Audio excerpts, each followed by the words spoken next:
ओम शांति। आज 11 जुलाई 2025 क्लास आरंभ होगा पूर्व जदि ये क्लास जदि पसंद आसे ताहले लाइक कमेंट शेयर सब्सक्राइब करेंगे और बहुत मात्रा रे सेवा करेंगे बोले आशा करछि। ओम शांति दीदी। ओम शांति। आज हूँ 11/7/2025।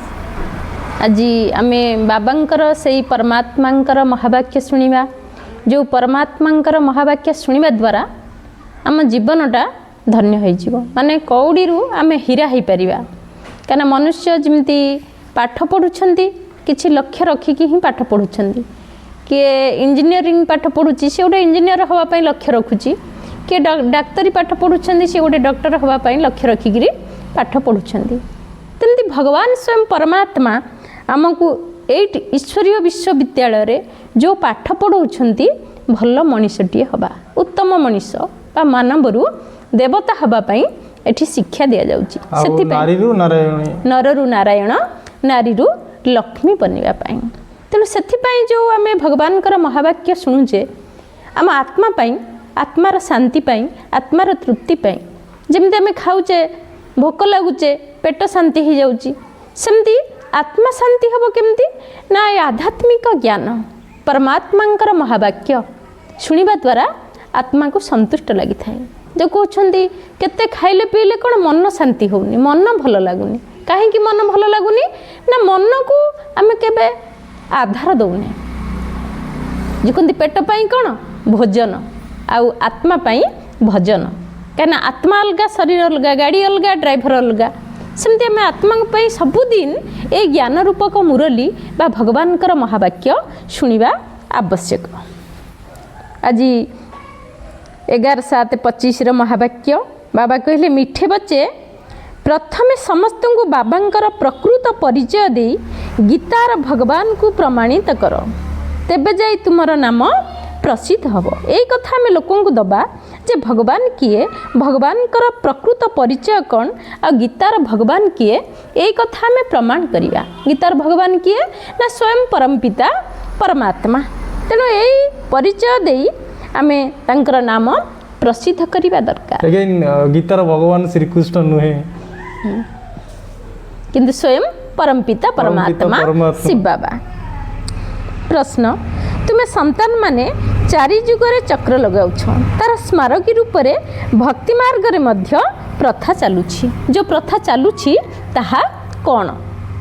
उत्तर रे बाबा कहउछंदी जे तुमे पिला माने चारि जुगरे चक्र लगाउछ सेथि पई मध्य सबु शास्त्र चित्र आदि को गाड़ी रे रखी चतुर्दिगरे परिक्रमा लगाउछ चारिआडे माने गाँ गाँ बुलिकिरी आमे भगवान कर परिचय समस्त को दउचे भगवान किए चारि जुग कौन तार रहस्य आमे बुझाऊचे पुणी घर को आसी सेगुड़िक रखी देउछंती तुमे माने ब्राह्मण देवता क्षत्रिय वैश्य शूद्र होच तेणु आमे प्रथमे थिले कौन ना ब्राह्मण ब्राह्मण रु देवता हेले देवता क्षत्रिय क्षत्रिय रु वैश्य वैश्य रु शूद्र तेणु चारिटा स्टेज देकी आमे गति करुचे। सेमती बाबा कहते ये चक्र बदल से माने परिक्रमा कराइबा आरंभ कर देइछंती यह मध्य एक प्रथा अटे। ओम शांति। आत्मिक पिता आत्मिक संतान मान को बुझाउछंती जेते बेले काहाकू बुझाउछ तबे प्रथम एक कथा स्पष्ट भाव में बुझाई दिया जे बाबा जणे अटंती पचारिबार नाही जे बाबा जणे ना अनेक अटंती केबे हेले आमे पचारिबानी जे भगवान केतटा बोली बाबा होछंती कौन भगवान से परमपिता परमात्मा शिव बाबा माने किए देहधारी एठी नुहंती स्वयं भगवान तेणु एमितिरे तो पुणी अनेक कहीदेवे कहवाकू हेब जे रचयिता ईश्वर पिता जणे अटंती भगवान केबे दीटा नुहंती किंतु लोक जानी नाहंती जानी पारु नाहंती भगवान प्रकृତରେ भगवान को सर्वव्यापी भगवान सबुठी अछंती बोली कहउछंती ना किंतु भावना जोठी भावग्राही ही सेठी जो कहते ईश्वर सर्वघटरे जेबे रही थांते पतित पावन बोली कहीं डाकते किसी डाकिबार आवश्यकता भी पड़ता नहीं ना तेणु से समस्त आत्मांकर पिता प्रत्येक आत्मा समस्तंकर से बापा अटंती प्रथमे एमती कहवा अनुचित जे से बिंदु अटंती यह कहवा द्वारा द्वंद्व पड़े प्रथमे तो यही कथा को भल भाव बुझाओ जे आमर पिता दुई जन गोटे हेले लौकिक पिता ଆଉ ଗୋଟିଏ ହେଲେ अलौकिक पिता। ପାରଲୌକିକ ପିତା। ପାରଲୌକିକ। ପାରଲୌକିକ ପିତା ଲୌକିକ ପିତା ଯିଏ ଆମ ଶରୀରକୁ ଜନ୍ମ ଦେଇଛନ୍ତି ଆଉ ପାରଲୌକିକ ପିତା ହେଉଛନ୍ତି ଆମ ଆତ୍ମାର ପିତା परम पिता ପରମ ପିତା ପରମାତ୍ମା। ତେଣୁ ପ୍ରତ୍ୟେକଙ୍କର ଲୌକିକ ପିତା ଅଛନ୍ତି, ଜନ୍ମ କଲା ବାପା ସମସ୍ତଙ୍କର ଅଛନ୍ତି ନା, କିନ୍ତୁ ପାରଲୌକିକ ପିତାକୁ କିଏ ଖୁଦା ବୋଲି କହୁଛି, କିଏ ଗଡ୍ ବୋଲି ମଧ୍ୟ କହୁଛନ୍ତି, କିଏ ଈଶ୍ୱର କହୁଛନ୍ତି, କିଏ ପ୍ରଭୁ କହୁଛନ୍ତି, କିଏ କ'ଣ କହୁଛନ୍ତି, କିନ୍ତୁ ଭଗବାନ ହେଉଛନ୍ତି ଜଣେ, କିଏ କିଏ କ'ଣ କେଉଁ ଭାବରେ ଡାକୁଛନ୍ତି। प्रथम प्रथम दुनिया लोक को भगवान बिंदु बोली कहले द्वंद्व पड़े ଦ୍ୱନ୍ଦ୍ୱରେ पड़ुଛନ୍ତି କାହିଁକି बहुत जुक्तिर सहित से कह पड़ो। ହଁ କାହିଁକି ନା ବିନ୍ଦୁଟାକୁ ଟିକେ ମନେ ପକେଇବା ସହଜ ନାହିଁ ନା, ସେଥିପାଇଁ ସେମାନେ ଦ୍ୱନ୍ଦ୍ୱରେ ପଡ଼ିଯାଉଛନ୍ତି। ଚିତ୍ର ଦେଖିକି ସହଜରେ ବୁଝିପାରୁଛନ୍ତି। ଯେମିତି ଦେଖନ୍ତୁ ଗୋଟେ ଛୋଟ ପିଲାଟାକୁ ପାଠ ପଢ଼ା ହେଲେ ପ୍ରଥମେ ସେ ବହିର ଚିତ୍ର ଦେଖିକି ଅଟୋମେଟିକ୍ ଏଇଟା ହାତୀ, ଏଇଟା ବାଘ, ଏଇଟା ବୋଲି ଜାଣିପାରୁଛି ନା, ତାକୁ ସହଜ ହେଇଯାଉଛି। ସେଥିପାଇଁ ସେମାନେ ବିନ୍ଦୁକୁ ବିଚିତ୍ର ଯିଏକି ଚିତ୍ର ନାହିଁ ଯାହାର ତାଙ୍କୁ ବୁଝିବା ଟିକେ ସହଜ ହେଇପାରୁନି, କାରଣ ସେ ଚିହ୍ନି ନାହାନ୍ତି। ସେ ଜଣେ ହିଁ ଅଟନ୍ତି, ସମସ୍ତେ ଜଣକୁ ହିଁ ମନେ ପକାଇଥାନ୍ତି। ଯିଏ ଯେଉଁ ରାସ୍ତାରେ ଯାଉଛନ୍ତି ଯାଆନ୍ତୁ, କିନ୍ତୁ ଘର ହେଉଛି ଗୋଟିଏ। ଆପଣ କେଉଁ ଗାଁକୁ ଯିବେ, କେଉଁ ଗାଁକୁ ଗଲେ କେଉଁ ପଟେ ଗଲେ ଶୀଘ୍ର ହେବ, କେଉଁ ପଟେ ଗଲେ ଲେଟ୍ ହେବ ନା ନାହିଁ, କିନ୍ତୁ ଆପଣ ଯଦି ରାସ୍ତା ଦେଖିଛନ୍ତି ତାହେଲେ ଶୀଘ୍ର ଯାଇ ପହଞ୍ଚିବେ। ଆଜି ରାସ୍ତା ନ ଦେଖିଛନ୍ତି ତାହେଲେ ପଚାରି ପଚାରି ଯାଇକରି ପହଞ୍ଚିବାକୁ ପଡ଼ିବ। କିନ୍ତୁ ସେ ଗୋଟିଏ ଘରେ ସେଇ ଜଣଙ୍କ ପାଖରେ, ସେଇ ଭଗବାନଙ୍କ ପାଖରେ ଆମେ ସମସ୍ତେ ହିଁ ପହଞ୍ଚିବା, କିନ୍ତୁ ସମସ୍ତେ ଆମେ ଜଣକୁ ମନେବୁ। ତେଣୁ ପ୍ରଥମେ ଏହା ପକ୍କା ନିଶ୍ଚୟ କରା ଯେ ପିତା ହେଉଛନ୍ତି ସ୍ୱର୍ଗର ରଚୟିତା, ସେ ଏଠାକୁ ଆସିଛନ୍ତି ସ୍ୱର୍ଗର ମାଲିକ କରିବା ପାଇଁ। ସେଇ ଦିନଟିକୁ ଶିବ ଜୟନ୍ତୀ ମଧ୍ୟ କୁହାଯାଉଛି।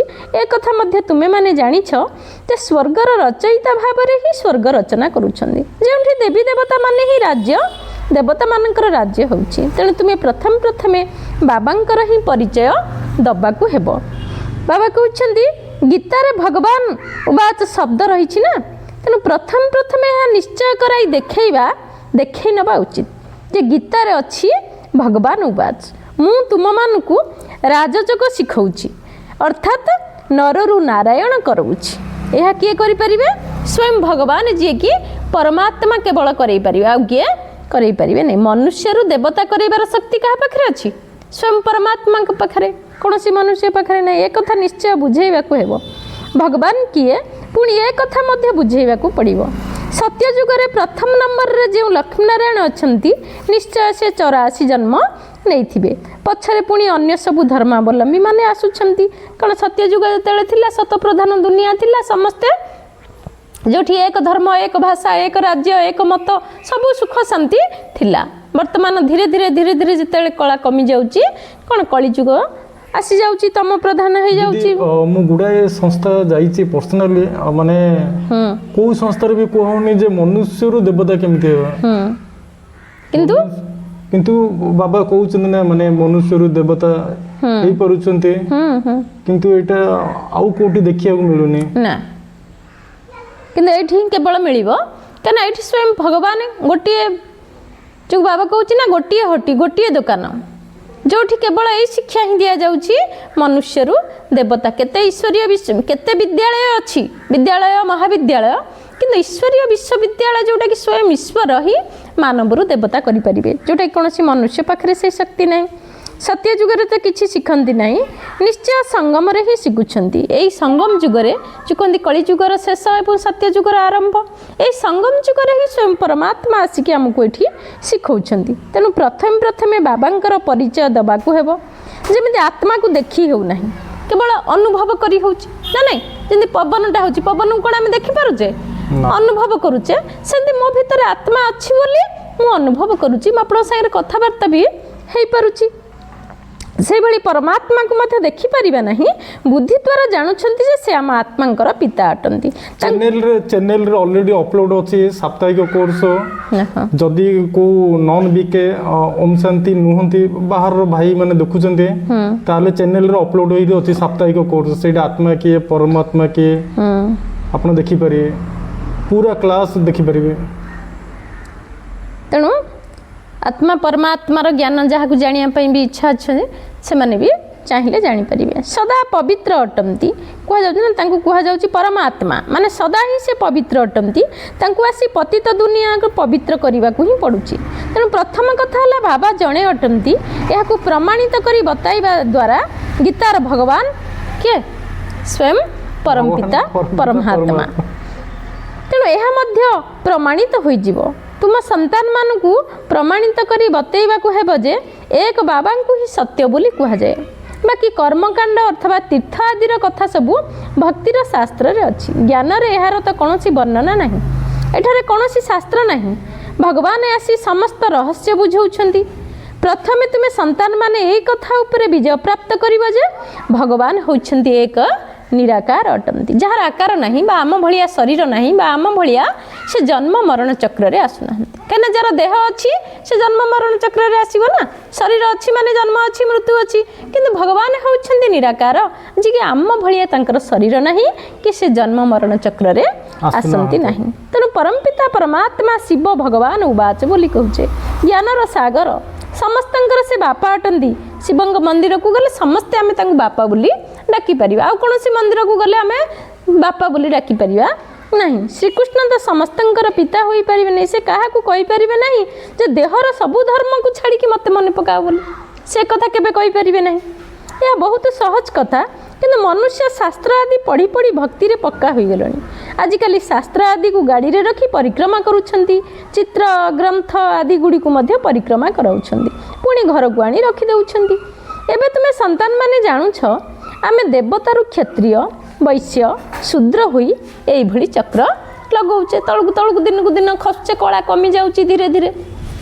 ପ୍ରତ୍ୟେକ ଜିନିଷ ତମ ପ୍ରଧାନ ସତ ପ୍ରଧାନରୁ ତମ ପ୍ରଧାନ ନିଶ୍ଚିତ ଭାବରେ ହେଉଛି। ତେଣୁ ଚକ୍ର ଲଗୁ ଚକ୍ର ବଦଳରେ ସେମାନେ ପୁଣି ପରିକ୍ରମା କରାଇ ଘରେ ରଖିଦେଉଛନ୍ତି। ତେଣୁ ବାବା କହୁଛନ୍ତି ତେଣୁ ପ୍ରଥମେ ଏହା ପ୍ରମାଣିତ କରି ବତେଇବାକୁ ହେବ ଯେ ସ୍ୱୟଂ ପରମପିତା ପରମାତ୍ମା ହିଁ ହେଉଛନ୍ତି ଭଗବାନ। ଶ୍ରୀକୃଷ୍ଣ ଭଗବାନ ଉବାଚ ଠିକ୍ ନୁହେଁ, କିନ୍ତୁ ଶିବ ଭଗବାନ ଉବାଚ ଠିକ୍। ଶିବ ହିଁ ପୂର୍ଣ୍ଣଜନ୍ମ ରହିତ, କାହିଁକିନା ସେ ତାଙ୍କର ଶରୀର ନାହିଁ। ଭଗବାନ ଯିଏକି ଅଜନ୍ମା ଅକର୍ମା ଅଭକ୍ତା, ତାଙ୍କୁ କେବେ କାଳ ଖାଇନଥାଏ କି ତାଙ୍କର ମୃତ୍ୟୁ ହୋଇନଥାଏ, ସେ ହେଉଛନ୍ତି ଭଗବାନ। କିନ୍ତୁ ଶ୍ରୀକୃଷ୍ଣଙ୍କର କ'ଣ ଅଛି? ମୃତ୍ୟୁ ବି ଅଛି, ଜନ୍ମ ବି ଅଛି, ଆସୁଛନ୍ତି ନିଶ୍ଚୟ, କିନ୍ତୁ ତାଙ୍କର ଦିବ୍ୟ ଜନ୍ମ ହେଉଛି।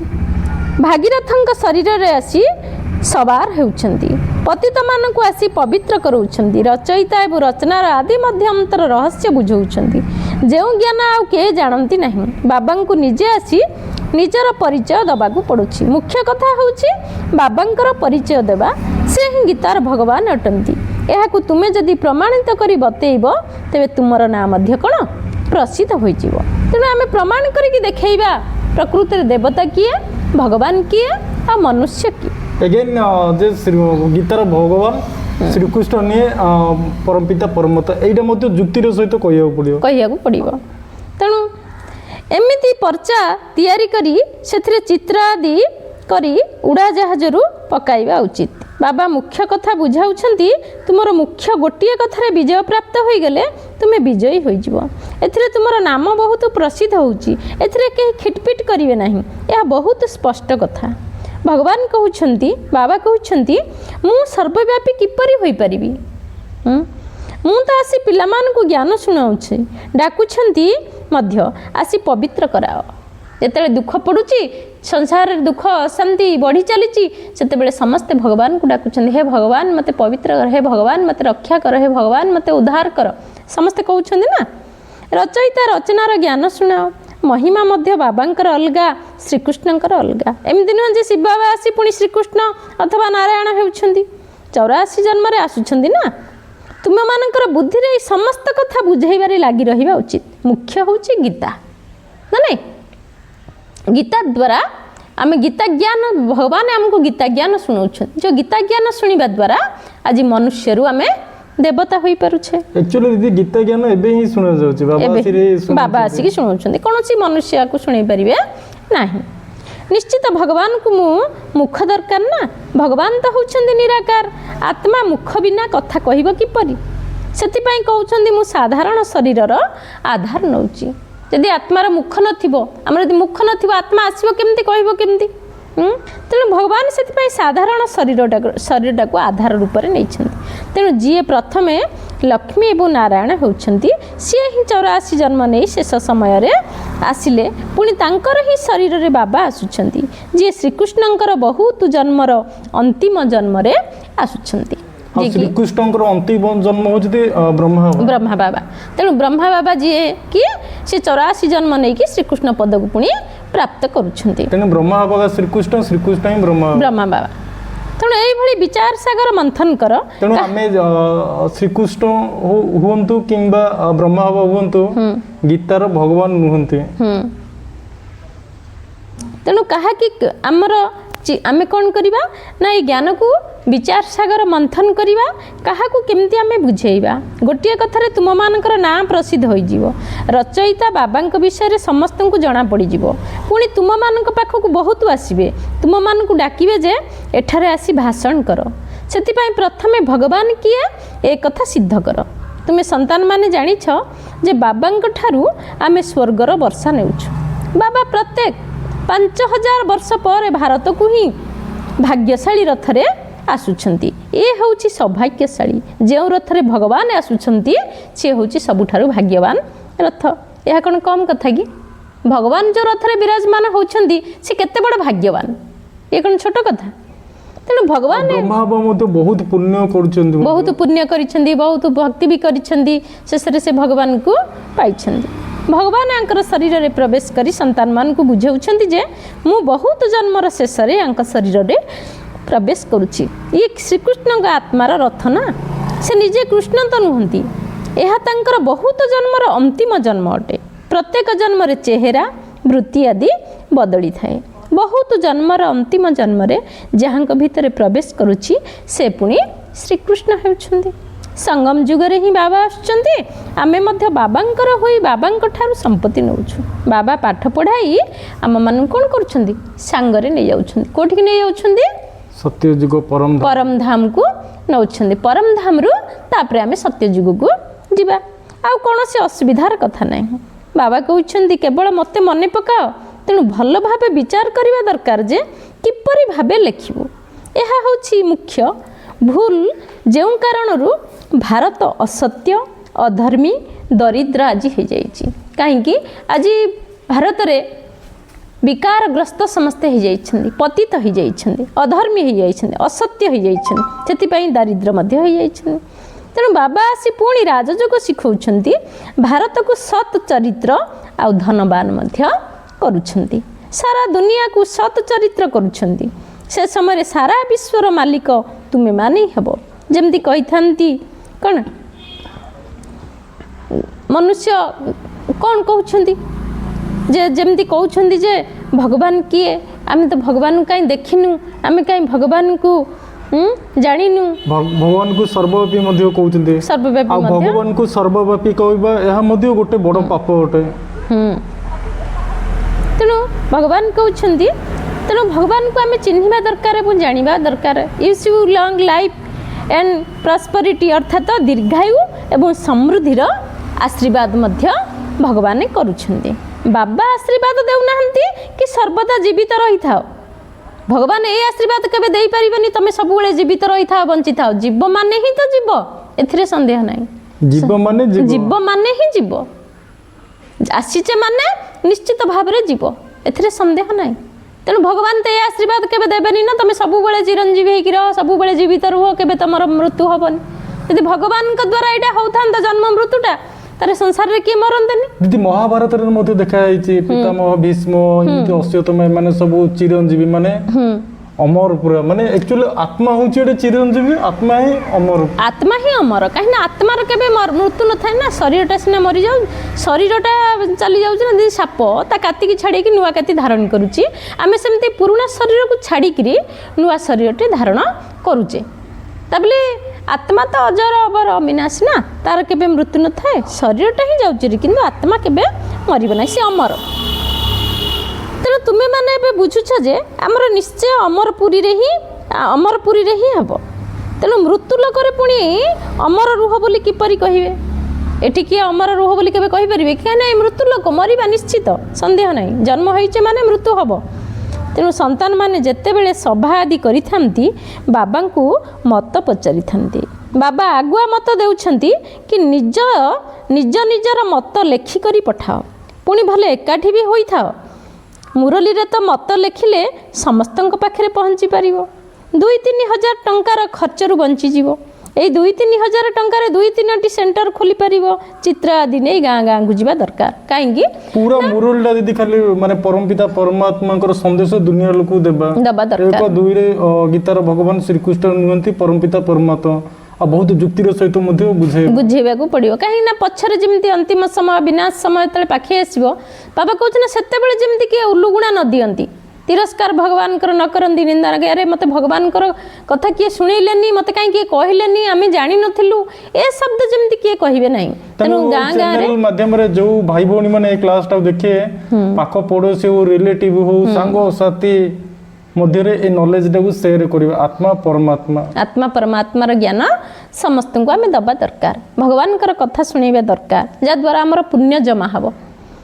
ତୁମ ସନ୍ତାନମାନଙ୍କର ଅଧିକ ଜିଜ୍ଞାସୁ ସୂକ୍ଷ୍ମ ବତନରେ କଥାରେ ରହିବା ଉଚିତ। ଜିଜ୍ଞାସା ସୂକ୍ଷ୍ମ ବତନର କଥାରେ ରହିବା ଉଚିତ ନୁହେଁ। ବ୍ରହ୍ମା ବିଷ୍ଣୁ ଶଙ୍କର ଆଦିଙ୍କର ଚିତ୍ର ଉପରେ ଅଳ୍ପ ବୁଝା ଯାଇଥାଏ। ଏମାନଙ୍କର ମଝିରେ ଅଳ୍ପ ପାଠ ରହିଛି। ତୁମେମାନେ ଯାଉଛ ମିଶୁଛ, ବାକି ଆଉ କିଛି ନାହିଁ। ସେଥିପାଇଁ ଏଥିରେ ଅଧିକ ଜିଜ୍ଞାସା ରଖାଯାଏ ନାହିଁ। ଏଠାକୁ ଆତ୍ମାକୁ ଡକାଯାଇଥାଏ, ତାଙ୍କୁ ଦେଖାଇଥାନ୍ତି। କେହି କେହି ଆସି କାନ୍ଦିଥାନ୍ତି ମଧ୍ୟ, କେହି ସ୍ନେହରେ ସହ ମଧ୍ୟ ମିଶିଥାନ୍ତି। ମାନେ ଶିବ ବାବାଙ୍କୁ ମିଶିବା ପାଇଁ ବାବାଙ୍କୁ ମିଶିବା ପାଇଁ ହେଲେ ଆତ୍ମା ମାନେ ଯୋଉ ଏଟା ମଧୁବନ କଥା ମଧୁବନ ମିଳନ ବାବା ମିଳନରେ ଆତ୍ମା ମାନେ ଛଟପଟ ହେବେ। ମାନେ ଯୋଉମାନେ ଶରୀର ଛାଡ଼ି ଦେଇଥିବେ ବାବାଙ୍କୁ ଜାଣିନଥିବେ, ନହେଲେ ତ ଅଳ୍ପ ସମୟ ଜାଣିକି ଛାଡ଼ି ଦେଇଥିବେ ଶରୀର। ଆଉ କିଏ ବାବା ଘରକୁ ଆସିକିରି ବାବାଙ୍କ ପାଖକୁ ଏଠାକୁ ଆତ୍ମାକୁ ଡକାଯାଇଥାଏ, ତାକୁ ଦେଖାଇଥାନ୍ତି। କେହି ଆସି କାନ୍ଦିଥାନ୍ତି ମଧ୍ୟ, କେହି ସ୍ନେହରେ ମଧ୍ୟ ମିଶିଥାନ୍ତି, ଖୁସି ଲାଗିଥାଏ ତାଙ୍କୁ। କେହି ଦୁଃଖରେ ଲୁହ ଗଡ଼ାଇଥାନ୍ତି। ଏସବୁ ଡ୍ରାମାର ପାର୍ଟ ରହିଛି, ଯାହାକୁ କଥୋପକଥନ କୁହାଯାଏ। ଦୁନିଆରେ ତ ବ୍ରାହ୍ମଣ ଶରୀରରେ କାହାର ଆତ୍ମାକୁ ଡାକିଥାନ୍ତି, ପୁଣି ତାକୁ କପଡ଼ା ଆଦି ପିନ୍ଧେଇଥାନ୍ତି, କପଡ଼ା ଦେଇଥାନ୍ତି, ଶ୍ରାଦ୍ଧପାତ କରୁଛନ୍ତି, ଶୁଦ୍ଧ କ୍ରିୟାକର୍ମ କରୁଛନ୍ତି, ବ୍ରାହ୍ମଣ ଡାକୁଛନ୍ତି, ବସ୍ତ୍ର ତାଙ୍କୁ ଦେଉଛନ୍ତି। ବହୁତ ମାନେ ଲୁଗା ବହୁତ ଫଳମୂଳ ନଷ୍ଟ କରିଦେଉଛନ୍ତି ବାହାରେ ଫୋପାଡ଼ି। ତେବେ ଶରୀର ତ ଶେଷ ହୋଇଗଲା, ବାକି ପିନ୍ଧିବ କିଏ? ଆତ୍ମା କ'ଣ ପିନ୍ଧିବ କି? ଶରୀରଟା ତ ପୋଡ଼ିଗଲା, ମାଟିର ଜିନିଷ ମାଟିରେ ମିଶିଗଲା, ପୋଡ଼ିଦେଲେ। ମାନେ ମୁଁ ପଚାରୁଥିଲି ଯେ ଏମିତି କ'ଣ ପାଇଁ ନା ସିଏ ଆସିକି ପୁଣି ସେ ଆତ୍ମା ଆସିକି ସେ ଲୁଗା ପିନ୍ଧିବ, ସେ ଆଉ କେଉଁଠି ଶରୀର ତ ତାର ଗଲା ନା, ପିନ୍ଧିବ କି? ଶରୀର ପିନ୍ଧୁଥିଲା ନା ଆତ୍ମା କ'ଣ ପିନ୍ଧୁଥିଲା କି? ତେଣୁ ତୁମମାନଙ୍କର ସେହି ପ୍ରଥା ନାହିଁ, କାନ୍ଦିବାର କୌଣସି କଥା ହିଁ ନାହିଁ। ସର୍ବୋଚ୍ଚ ହେବାକୁ ପଡ଼ିବ। ତେବେ ଏହା କିପରି ହେବ? ସବୁଠାରୁ ଆମେ ଉଚ୍ଚ ହେବାକୁ ପଡ଼ିବ। କେମିତି ନା ନିଶ୍ଚୟ ମଝିରେ ସଙ୍ଗମ ଯୁଗ ରହିଛି, ଯେଉଁଥିରେ ପବିତ୍ର ହୋଇଥାନ୍ତି। ଦିଦି ମୋର ଟିକେ କହିବାକୁ ଚାହୁଁଛି, ଜଣେ ଭାଇ ପଳାଶପୁରର ଅଶୋକ ଭାଇ ହେଲି, ସେ ତାଙ୍କର ଅନୁଭବ ମୁଁ ଅପଲୋଡ଼ କରିଛି। ସେ ଭାଇ ତାଙ୍କର ପୁରା ଫ୍ୟାମିଲିର ଯେତେ ଜଣ ମେମ୍ବର୍ସ ଅଛନ୍ତି ସମସ୍ତଙ୍କୁ କହିଥିଲେ ଯେ ମୁଁ ମରିବା ଟାଇମରେ କେହି କାନ୍ଦିବନି, ମାନେ ଡ୍ରେସ୍ ଚେଞ୍ଜ କରୁଛେ ଆଉ କାହିଁକି କାନ୍ଦିବ। ଯେମିତି ଆମେ ପୁରୁଣା ଲୁଗାଟା ଚିରିଗଲେ ନୂଆ ଲୁଗାଟିଏ ପିନ୍ଧୁଛେ ନା, ନୂଆ ଲୁଗାଟେ ପିନ୍ଧିଲେ ସମସ୍ତେ କ'ଣ ଖୁସି ହେଉଛନ୍ତି। ତେଣୁ ଏ ଶରୀରଟା ହେଲା ବସ୍ତ୍ର। ତେଣୁ ପୁରୁଣା ଶରୀର ଦ୍ୱାରା ଆମେ ବହୁତ କଷ୍ଟ ପାଉଛେ। ଆଜି ଆଣ୍ଠୁ କାଟିଲାଣି, କାଲି ଗୋଡ଼ କାଟିଲାଣି, କାଲି ମୁଣ୍ଡ ବେଧିଲାଣି, ଆଜି ଜ୍ୱର ହେଲାଣି, ଆଜି ଡାଇବେଟିସ୍, ଆଜି BP, ବିଭିନ୍ନ ପ୍ରକାର ରୋଗ ଆମେ ଶରୀର ଦ୍ୱାରା କଷ୍ଟ ଭୋଗୁଛେ। ତେଣୁ ଏ ପୁରୁଣା ଶରୀର ଆମକୁ ଆଉ କ'ଣ ଭଲ ଲାଗୁଛି କି? ସେଥିପାଇଁ ନୂଆ ବସ୍ତ୍ରଟିଏ ଦରକାର। ତେଣୁ ଯଦି କି ଚାଲିଗଲା ଆମେ ଦୁଃଖ କରିବା, କାନ୍ଦିବାର କିଛି ଆବଶ୍ୟକ ନାହିଁ। କାନ୍ଦିବା ଦ୍ୱାରା ସେ ଆତ୍ମା କ'ଣ କାନ୍ଦିବ, ଛଟପଟ ହେବ, କଷ୍ଟ ପାଇବ। ମୋର ମିତ୍ର ସମ୍ବନ୍ଧୀ ପରିବାର କାନ୍ଦୁଛନ୍ତି ବୋଲି। ତେଣୁ ଗୋଟିଏ କଥା ପ୍ରମାଣିତ କରି ଦେଖାଇବା, କହିବା ଯେ ଏମାନେ ବିଲକୁଲ ଠିକ୍ ବତାଉଛନ୍ତି। ଭଗବାନ କେବେ ମିଛ କୁହନ୍ତି ନାହିଁ ନା। ପୁଣି ବହୁତଙ୍କର ସ୍ନେହ ମଧ୍ୟ ହେବ, ବହୁତ ଆସିବେ। ଠିକ୍ ସମୟରେ ପିଲାମାନଙ୍କୁ ସବୁ ପଏଣ୍ଟସ୍ ମଧ୍ୟ ମିଳିଥାଏ। ପଛକୁ କ'ଣ ହେବ ତାହା ମଧ୍ୟ ଦେଖିବ। ଲଢ଼େଇ ଲାଗିବ, ବମ୍ ପଡ଼ିବ। ପ୍ରଥମେ ବିନାଶ ବିଦେଶରୁ ଆରମ୍ଭ ହେବ। ଏଠାରେ ରକ୍ତ ନଦୀ ବହିବ, ପୁଣି ଘିଅର ଦୁଧ, ବାବା କହୁଛନ୍ତି ଘିଅର ନଦୀ, କ୍ଷୀରର ନଦୀ ଏଠି ବହିବ। କେମିତି? ୟୁକ୍ରେନ ରୁଷିଆ ମଧ୍ୟରେ ଯୋଉ ଯୁଦ୍ଧ ଚାଲିଛି, ଏଥିରେ ବହୁତ ରାଷ୍ଟ୍ର ମାନେ ଜଡ଼ିତ ଅଛନ୍ତି। ଜଣେ ଅନ୍ୟ ଜଣଙ୍କୁ ସପୋର୍ଟ କରିବେ, ଜଣେ ଅନ୍ୟ ଜଣଙ୍କର ସପକ୍ଷରେ ଆସିକିରି ଯୁଦ୍ଧ କରିବେ। ଆଉ ମୁଁ ଯେତିକି ଜାଣିବାରେ ଦିଦି, ମାନେ ରୁଷ ପାଖରେ ଯେତିକି ପରମାଣୁ ବୋମା ଅଛି, ଆମେରିକା ପାଖରେ, ମାନେ ଦୁନିଆ ପୁରା ବିନାଶ ହେଇଯିବ ନିଶ୍ଚିତ। ବାବା ସେମାନଙ୍କୁ କିଛି ବୋଧେ ଚାହୁଁନାହାନ୍ତି ଏବେ ଦୁନିଆ ବିନାଶ କରିବା, ବିନାଶ ତାର ଡ୍ରାମାରେ ଯେତେବେଳେ କ'ଣ ଦିନେ ନା ଦିନେ ଫୁଟିବ, ନିଶ୍ଚିତ ହବ, ଏଥିରେ ସନ୍ଦେହ ନାହିଁ। ସେ କ'ଣ ଖାଇବା ଜିନିଷ ହେଇଛି କି ଆମେ ଖାଇଦେବା? ସେ ଯେଉଁ ପରମାଣୁ ବୋମା ସବୁ ତିଆରି ହେଇକି ଅଛି, କ'ଣ କରିବେ? ସେ ଖାଇବା ଜିନିଷ କିଏ? ଇଏ ଫିଙ୍ଗିବେ ନା ବିନାଶ ପାଇଁ ଏ ଜିନିଷ। ମନେକର କୋଉଠି ନ ଫିଙ୍ଗି ଦେଶ ଭିତରେ ଲଢ଼େଇ ଝଗଡ଼ା ହେବ, ଏସବୁ ପକାପକି ହେବେ। ଯଦି ବା ନ ପକାଉଛନ୍ତି ସମୁଦ୍ରରେ ପକାଇବେ, ସମୁଦ୍ର ପାଣି ଉଛୁଳିକିରି ଆସିବ, ବନ୍ୟା ହେଇକିରି ଘର ଦ୍ୱାର ଭସାଇ ନେବ। ଏମିତିରେ ମଧ୍ୟ ଧ୍ୱଂସ ହେବ ପ୍ରାକୃତିକ ବିପର୍ଯ୍ୟୟ ମଧ୍ୟ ଆସିବ। ତାପରେ ଯେତେବେଳେ ତମ ପ୍ରଧାନ ଦୁନିଆ ନଷ୍ଟ ହୋଇଯିବ ତାପରେ ସତ ପ୍ରଧାନ ଯେଉଁଠିକି ଘିଅର ନଦୀ ରକ୍ତର ନଦୀ ଯେଉଁଠି ବହୁଥିଲା ସେଠି ଘିଅର ନଦୀ କ୍ଷୀରର ନଦୀ ହିଁ ବହିବ। ପ୍ରଥମେ ଗଣ୍ଡଗୋଳର ସୂତ୍ରପାତ ବିଲାତରୁ ବାହାରିବ। ସେଇଠାରେ ହିଁ ଡରର ଆଶଙ୍କା ରହିଛି। କେତେ ବଡ଼ ବଡ଼ ବମ୍ ତିଆରି କରୁଛନ୍ତି, କ'ଣ ସବୁ ସେଥିରେ ପକାଉଛନ୍ତି ଯାହା ଏକଦମ ସହରକୁ ଗୋଟେ ସେକେଣ୍ଡ ଭିତରେ କ'ଣ କରିଦେଉଛି ସମାପ୍ତ କରିଦେଉଛି। ତେଣୁ ଏହା ମଧ୍ୟ କହିବାକୁ ହେବ କିଏ ସ୍ୱର୍ଗର ରାଜତ୍ୱର ସ୍ଥାପନ କରୁଛନ୍ତି। ସ୍ୱର୍ଗୀୟ ଈଶ୍ୱର ପିତା ନିଶ୍ଚୟ ସଙ୍ଗମରେ ଆସୁଛନ୍ତି। ତୁମେମାନେ ଜାଣିଛ ବର୍ତ୍ତମାନ ହେଉଛି ଏଇଟା ସଙ୍ଗମ ଯୁଗ। ତୁମମାନଙ୍କୁ ବାବାଙ୍କର ସ୍ମୃତିରେ ରହିବାର ମୁଖ୍ୟ କଥା ବୁଝାଯାଉଛି, ଯାହାଦ୍ୱାରା ପାପ କଟିବ। ଭଗବାନଙ୍କୁ ଆମେ ଯେତେ ମନେ ପକାଇବା ଆମର ଜନ୍ମ ଯେଉଁ ପାପ କରିଛେ ଯେଉଁ ବିକର୍ମ କରିଛେ ସେ ଧୀରେ ଧୀରେ ସବୁ ନଷ୍ଟ ହୋଇଯିବ। ଯେମିତି ଲୁହାରେ ଜଙ୍ଗ ଲାଗିଲେ କିରୋସିନି ମାରୁଛେ, କିରୋସିନି ଲଗାଇଲେ ହିଁ ଜଙ୍ଗଟା ଛାଡ଼ୁଛି ନା। ତେଣୁ ଆମ ଆତ୍ମା ଭିତରେ ଆମ ମନ ଭିତରେ ଯେଉଁ ଜଙ୍ଗ ଲାଗିଛି ଯେଉଁ ପାପ ଲାଗିଛି କେବଳ ଭଗବାନଙ୍କୁ ମନେ ପକାଇଲେ ହିଁ ସେ ପାପ ଆମର କଟିବ। ସେଥିପାଇଁ ଈଶ୍ୱରଙ୍କର ଅନ୍ୟ ନାଁ କ'ଣ? ପାପ କଟେଶ୍ୱର। ତାଙ୍କର କର୍ତ୍ତବ୍ୟବାଚକ ନାଁ ହେଉଛି ପାପ କଟେଶ୍ୱର, ଯିଏକି ଆମର ପାପକୁ କାଟିବା ପାଇଁ ଆସିଛନ୍ତି ଈଶ୍ୱର। ତେଣୁ ପାପ କଟିବ କେମିତି ନା ଆମେ ଯଦି ଭଗବାନଙ୍କୁ ମନେ ପକାଇବା, ପ୍ରତ୍ୟେକ ସମୟରେ ଭଗବାନଙ୍କୁ ମନେ ପକାଇଲେ ଆମର ପାପ କଟିବ। କିଏ କହୁଛନ୍ତି ଆମକୁ ସମୟ ନାହିଁ, ଆମେ କର୍ମଯୋଗୀ, ଭଗବାନ କହୁଛନ୍ତି କର୍ମ କର, ଭଗବାନଙ୍କୁ ମନେ ପକାଅ, କର୍ମଯୋଗୀ ହୁଅ। ମନ ଭିତରେ ଆମେ ଭଗବାନଙ୍କୁ ମନେ ପକାଇବା ଦରକାର। ଯେ କହନ୍ତି ଦଣ୍ଡେ ନିମିଷେ କ୍ଷଣେ ମାତ୍ର ମୋ ନାମ ଧରୁଥିବ ନିତ୍ୟ। ତେଣୁ ପ୍ରତି ମୁହୂର୍ତ୍ତରେ ଦଣ୍ଡେ ହେଉ ନିମିଷ ହେଉ, ଚାଲିଲା ବେଳେ, ବୁଲିଲା ବେଳେ, ବସିଲା ବେଳେ, ପ୍ରତି ମୁହୂର୍ତ୍ତରେ ଆମେ ଭଗବାନଙ୍କୁ ଡାକିବା ପାଇଁ କିଛି ସମୟ ନଥାଏ। ସମୟ ଆମ ପାଖରୁ ବାହାର କରିବା, ଯେଉଁଟାକି ଆମେ ସାଙ୍ଗରେ ନେଇକି ଯିବା, ଯେଉଁ ପୁଣ୍ୟ ଅର୍ଜିବା ସେ ପୁଣ୍ୟ କର୍ମର ହିଁ ଫଳ ଯିବ, ଆଉ କିଛି ଯିବନି। ଯେଉଁ ଧନ ସମ୍ପତ୍ତି, କୋଠା ବାଡ଼ି, ଘର ଦ୍ୱାର ଏସବୁ କ'ଣ ଯିବ? ଏଇଠି ଆମେ ଛାଡ଼ିକିରି ସବୁ ଚାଲିଯିବା। କେବଳ ନେଇକି ଯିବା ଯେଉଁ କଲା କର୍ମର ଫଳ, ଯେଉଁ କହନ୍ତି ପୂର୍ବ ଅର୍ଜିତ ଫଳମାନ ଆଗକୁ ହୁଅ ସାବଧାନ। ତେଣୁ ଜୀବ ତୁ ଯେଉଁ କର୍ମ କରୁଛୁ ସେ କର୍ମଫଳ ହିଁ ତୋର ସାଙ୍ଗରେ ଯିବ। ଯେଉଁ କହନ୍ତି କର୍ମଫଳ ତୋର ମହତ ପଣିଆ, ଆଉ ଯେତେ ସବୁ ଅଢ଼େଇ ତିନିଆ।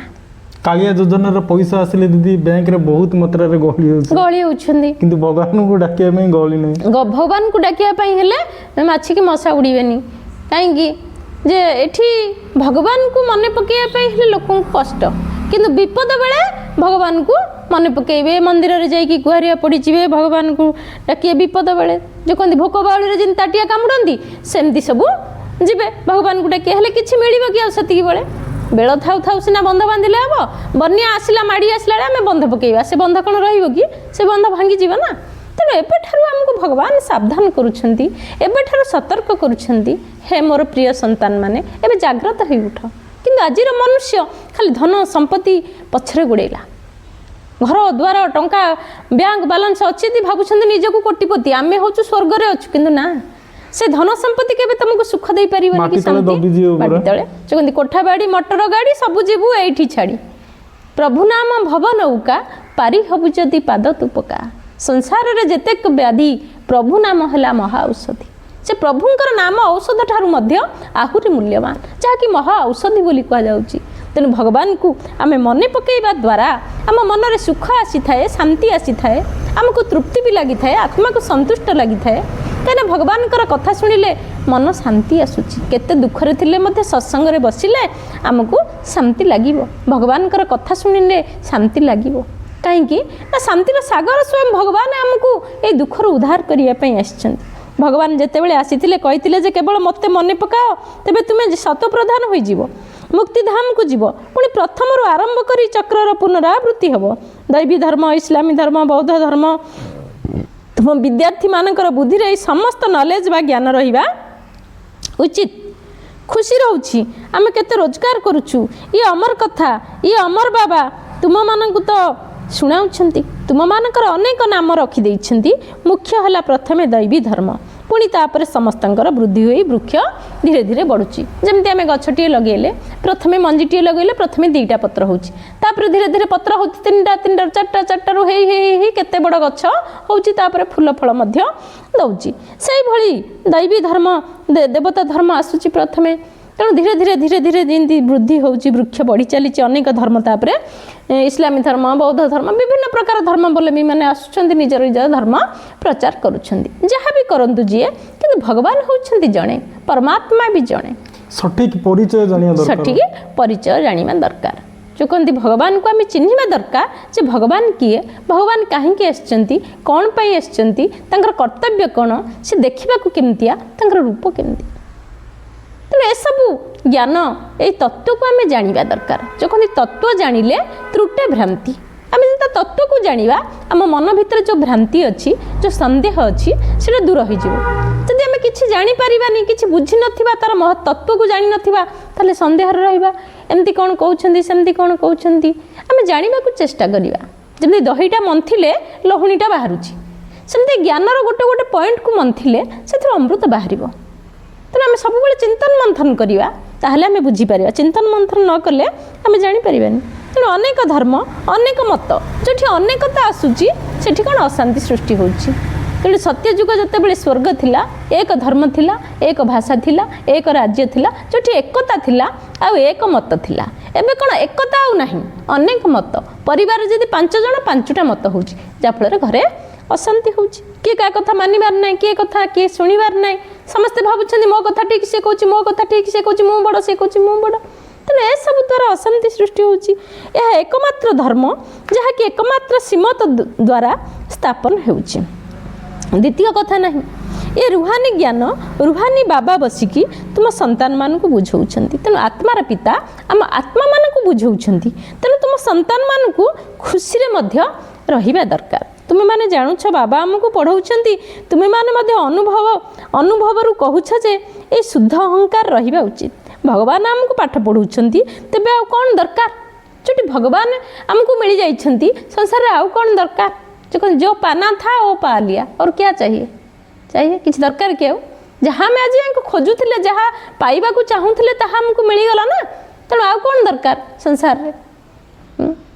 तेणु मनुष्य ए जापारूनी आम विश्वर मालिक होचु तेणु खुशी कहीं रोना हो अर्थात निश्चय कौटी संशय रोचे जहाँफल तुम खुशी हो पारुना बाबा प्रति संशय आसवा उचित नुहे भगवान कौन मिथ्या कि भगवान ज्ञान कौन मिथ्या कि भगवान ही सत्य भगवान ज्ञान भी सत्य से शिवंकर अन्य ना कौन सत्यम शिवम सुंदरम माया संसार पकाई भुलाई दौची बाबा बुझाई जे माया आखि द्वारा बहुत धोखा दौची भल जिनस देखले कौन हो खाइबा मन चंचल होची को जिनस देखले चोरी करने को भी इच्छा होची ना नहीं ये आखि ही बहुत धोखा दौची आखि द्वारा देखि मारिबा पाई मध्य क्रोध आसूची ना नहीं कि आमर को जिनस नहीं गला के चोरी कला आखि देखले मारिया को पिटिया को न देखिले मारिबे किपरि ना नहीं जब देखिपारे ताले मारिबी केमती तेणु आखि द्वारा देखुथिबारु लोभ आसूची मोह मध्य आसूची मुख्य धोखा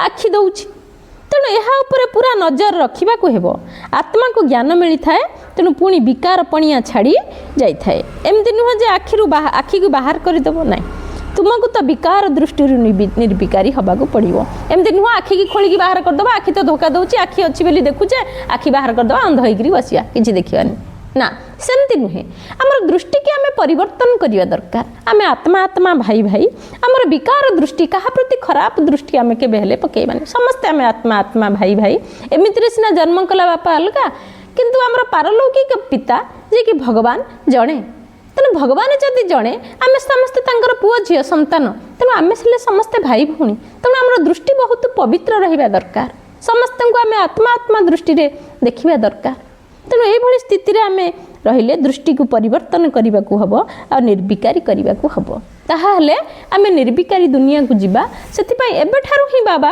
हमको अभ्यास करूछंती जे निजको केबे शरीर बोली भाव नाही निजको सब बेले आत्मा बोली भाव मु बड़ भाग्यवान आत्मा मु बड़ श्रेष्ठ आत्मा मु बड़ भाग्यशाली आत्मा निजको निजे धन्यवाद दियो निजको सब बेले महान आत्मा बोली भाव निजको महान आत्मा केमती भाविबा जेतेबेले आमे महान कर्म करिबा श्रेष्ठ कर्म करिबा भल कर्म करिबा भल कर्म श्रेष्ठ कर्म करिया पई आमे सब बेले लक्ष्य रखिबा दरकार जे लक्ष्य रखिबा लक्ष्य स्थल रे आमे पहुंचीबा ना नहीं जो कहते उच्च हवा पई कर जेबे आशा उच्च कर आग निज मातृभाषा तेणु आम मातृभाषा को आमे श्रेष्ठ करिबा दरकार आमर चाली चलन आचार विचार व्यवहार सबकिछि आमर श्रेष्ठ हवा दरकार ताहले आमे भी श्रेष्ठ आत्मा हो पारिबा आउ निजको आत्मा निश्चय न कला पर्यंत माने बाबा को मन पकाइबा परमपिता परमात्मा मन पकड़ा एते सहज नहीं हाँ तेणु ସେତିକି ମନେ ପକାଇବା ପାଇଁ ଆମକୁ ସେତିକି ଷ୍ଟ୍ରଙ୍ଗ ହେବାକୁ ପଡ଼ିବ,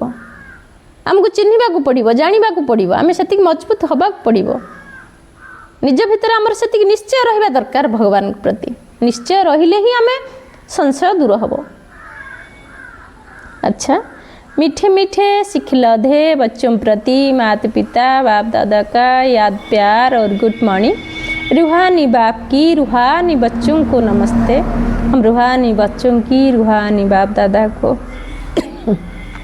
याद प्यार और गुड मॉर्निंग, नमस्ते नमस्ते नमस्ते।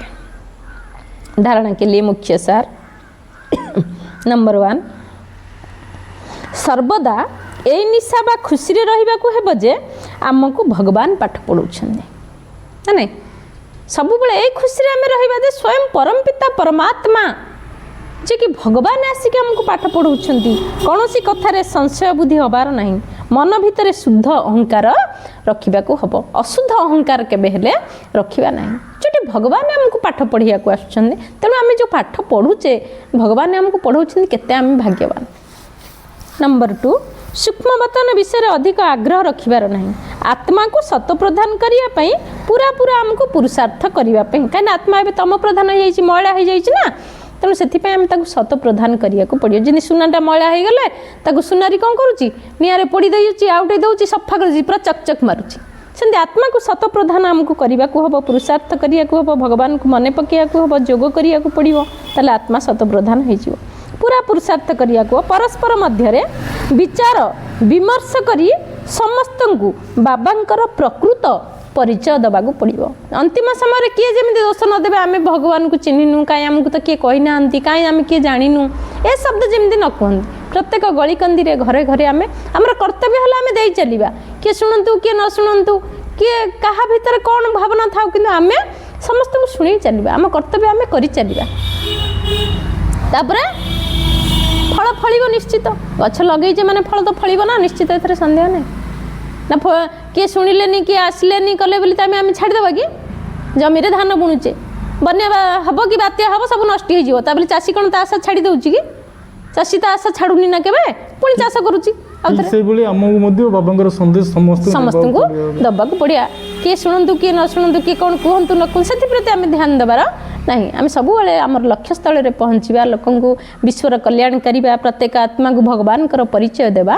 ये आम भगवान घरे समर्पण होचे, भगवान घरे आम अच्छे, लोक पाखे संदेश बाहक होगी समस्त पाखे आम संदेश पहुँचेवा। वरदान, सम्मानर सहित उत्तीर्ण होगापाई पुरुषार्थर गति को तीव्र बेगी एवं ब्रेक को मजबूत रखुथिबा यथार्थ योगी हुआ।